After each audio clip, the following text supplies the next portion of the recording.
பெரம்பலூர் மாவட்டத்தில் rowdy கொட்டுராஜா encounter செய்யப்பட்ட சம்பவம் நடந்த இடத்தில் நீதிபதி சுமார் 1 மணி நேரம் ஆய்வு மேற்கொண்டிருக்கிறார். இது குறித்த கூடுதல் தகவல்களை எமது செய்தியாளர் சோலமன் வழங்கிட கேட்கலாம். சோலமன், அந்த சம்பவ இடத்துல நீதிபதி மேற்கொண்ட ஆய்வு பற்றிய களவிவரங்கள் என்ன?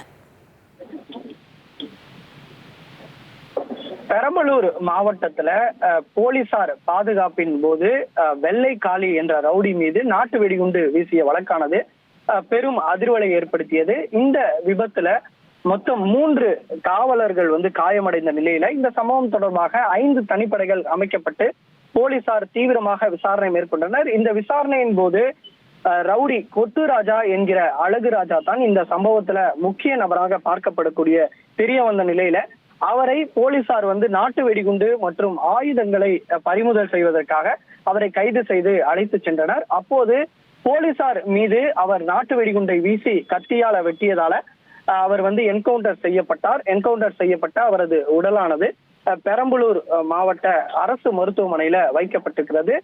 மேலும் இதுல காயமடைந்த உதவி ஆய்வாளர் சங்கரும் அந்த மருத்துவமனையில சிகிச்சைக்காக அனுமதிக்கப்பட்டிருக்கிறார். இந்த நிலையில இந்த சம்பவ இடத்தை குன்னம் குற்றவியல் நீதித்துறை நடுவர் ராஜசேகர் அவர்கள் சம்பவ இடத்திற்கு 1 மணி நேரத்திற்கும் மேலாக ஆய்வு மேற்கொண்டு வருகிறார்.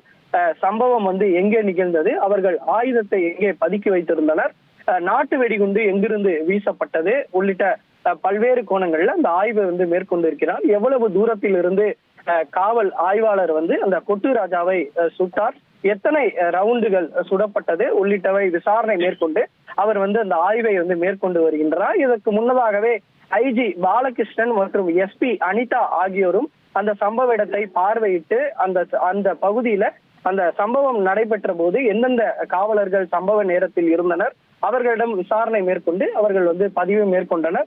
மேலும் இது தொடர்பாக தற்போது அந்த நீதித்துறை நடுவர் உத்தரவும் பிறப்பிக்கப்பட்டு அவரும் ஆய்வு மேற்கொண்டு வருகிறார். அடுத்தபடியாக அந்த பெரம்பலூர் அரசு மருத்துவமனையில அவரது உடலும் ஆய்வு மேற்கொள்ளப்படும். அந்த கொட்டுராஜாவோட உறவினர்கள் அருகில் இருப்பார்கள். அவரிடமும் கேட்டு ஏதேனும் சந்தேகம் இருக்கிறதா என அவரிடமும் கேட்டு ஒரு விசாரணையை மேற்கொள்வார் அடுத்தபடியாக நீதித்துறை நடுவர். இந்த நிலையில தான் தற்போது அடுத்த கட்டமாக யார் யாரெல்லாம் இதுல தொடர்பு இருக்கிறது உள்ளிட்ட கோணங்களில் இந்த விசாரணை மேற்கொள்ளப்பட்டு வருகிறது. இதுல மொத்தம் 6 பேர் கைது செய்யப்பட்டிருக்கிறார்கள். மீதமுள்ள நபர்களையும் கண்டுபிடிக்கக்கூடிய பணியில போலீசார் தீவிரம் காட்டி வருகின்றனர். தகவல்களுக்கு நன்றி சோலமன். இனி செல்லும் இடமெல்லாம் செய்தி. தந்தி டிவியின் வாட்ஸ்அப் சேனலை ஃபாலோ பண்ணினா செல்ல இருக்கும் இடமெல்லாம் செய்தி.